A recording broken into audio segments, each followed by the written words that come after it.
E aí, pessoal, tudo bem? Sou o João Gabriel, professor de Sociologia aqui do canal Brasil Escola. Capitalismo de Estado. Quantas vezes você já ouviu essa terminologia? Será que capitalismo é tudo a mesma coisa? Pois bem, nós vamos fazer uma análise bem crítica desse assunto hoje, tentando discutir aqui a origem dessa expressão. Antes de começar a minha aula, aquele grande convite de sempre, né? Se inscreva no canal do Brasil Escola e deixe o sininho ativado para receber nossas notificações. Vamos lá. Capitalismo de Estado. O que é capitalismo de Estado? O termo capitalismo de Estado tem origem nas obras de Amadeu Bordiga, teórico, né, que dentro da história do marxismo é considerado um marxista heterodoxo, porque é um crítico das teorias ortodoxas, as ortodoxias marxistas. Esse conceito foi criado na década de 20, disseminado muito ali na chamada esquerda comunista italiana, uma esquerda mais radical, e também dentro do grupo Verdade Operária da União Soviética, além dos comunistas de conselho, como Anton Pannekoek, que é um dos mais famosos teóricos desse pensamento. Nessa conjuntura, década de 20, o marxismo começa a fazer uma espécie de autocrítica acerca das experiências revolucionárias em nome do marxismo. A maior experiência revolucionária, popular do século XX, a chamada Revolução Russa, começa a ser analisada do ponto de vista crítico. Ou seja, os próprios teóricos adeptos do pensamento de Marx não veem similaridade entre as teorias de Marx e o que o processo revolucionário desencadeou. Me parece aqui que fica claro uma espécie de autocrítica interna do próprio marxismo. Esses teóricos do marxismo, como o Grupo Verdade Operária e tal, criam uma cisão mesmo com o pensamento de Marx, entendendo que o marxismo verdadeiro, revolucionário, é distinto dessas deformações, dessas tendências deformadas do marxismo. E o caso da União Soviética seria um caso exemplar. Nós vamos começar aqui essa introdução acerca do que é o chamado capitalismo de Estado com uma citação. A citação é de um teórico do marxismo chamado Anton Pannekoek, que diz assim num texto dele chamado A Luta Operária, que é um clássico. Ele diz assim, é uma produção organizada onde o Estado é o patrão universal, o senhor do aparelho produtivo. Os trabalhadores são lá tão senhores dos meios de produção como no capitalismo universal. Ou seja, está vendo que aqui tem uma ironia dele, Recebem um salário e são explorados pelo Estado, que é o único capitalista. O termo capitalismo de Estado aqui é visto como uma crítica às experiências revolucionárias feitas pelos partidos comunistas e por outras tendências, que na verdade reproduzem as velhas estruturas do capitalismo.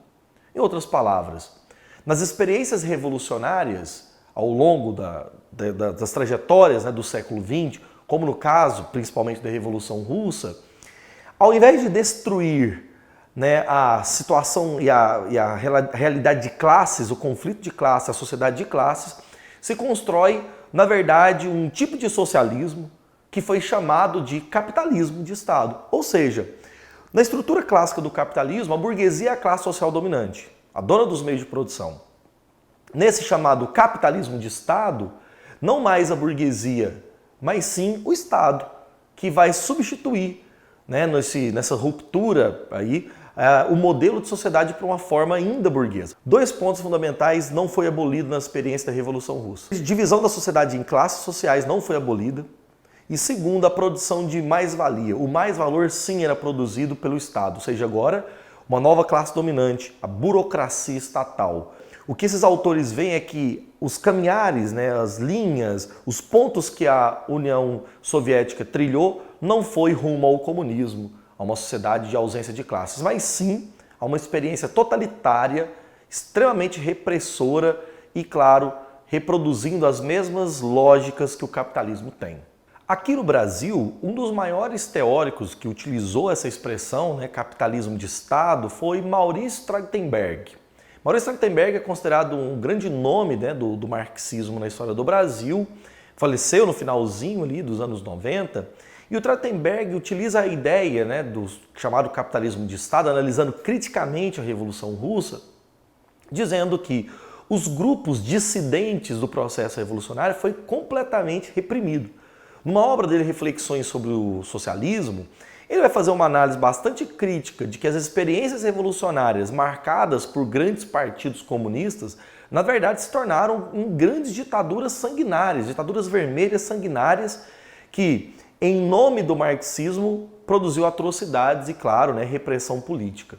Isso fica muito claro na ideia de que, para ele, os partidos políticos, seja qualquer tipo de partido político, tem interesse pelo poder e não pela abolição do poder, como era um projeto do pensamento de Marx. Quer dizer, a tentativa de centralizar em comitês, em grupos revolucionários, centralizar as decisões sociais de uma revolução, cria uma burocracia partidária, que em pouco tempo ela se torna contra-revolucionária. Ou seja, um movimento revolucionário centralizado em um partido agora se torna uma contra-revolução conservadora que reprime as dissidências, as contradições internas no processo revolucionário. O caso da Revolução Russa é isso. O Exército Vermelho, braço direito do Trotsky e do Comitê Central do Partido Comunista, reprimiu radicalmente muitas, mas muitas revoltas populares. Ou seja, o próprio agente revolucionário se torna, na visão dos comunistas de conselho, da esquerda italiana, enfim, uma espécie de classe social contrária ao projeto revolucionário, ou seja, uma ditadura sanguinária vermelha. Isso é interessante para a gente finalizar aqui a nossa aula, para ilustrar melhor essa crítica, vindo agora de uma teórica chamada Emma Goldman, uma norte-americana e anarquista que vai fazer uma crítica radical a essas experiências revolucionárias, entendendo o que é o capitalismo de Estado. Veja só essa citação que aparece. Numa obra de 1935, num pequeno artigo dela chamado Não há nenhum comunismo na Rússia, ela disse sobre a União Soviética. Veja só. Tal condição das coisas pode ser chamada de capitalismo de Estado, mas seria absurdo considerá-lo em qualquer sentido comunismo.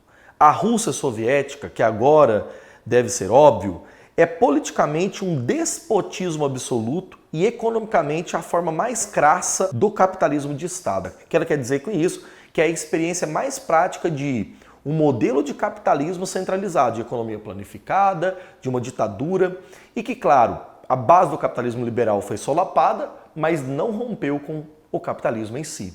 O que Emma Goldman nos coloca é que a experiência soviética, na verdade, é uma experiência totalitária. É uma experiência que criou um despotismo, um governo extremamente violento, um governo que reprimiu as diferenças, reprimiu a própria classe trabalhadora que fazia parte ali do proletariado russo.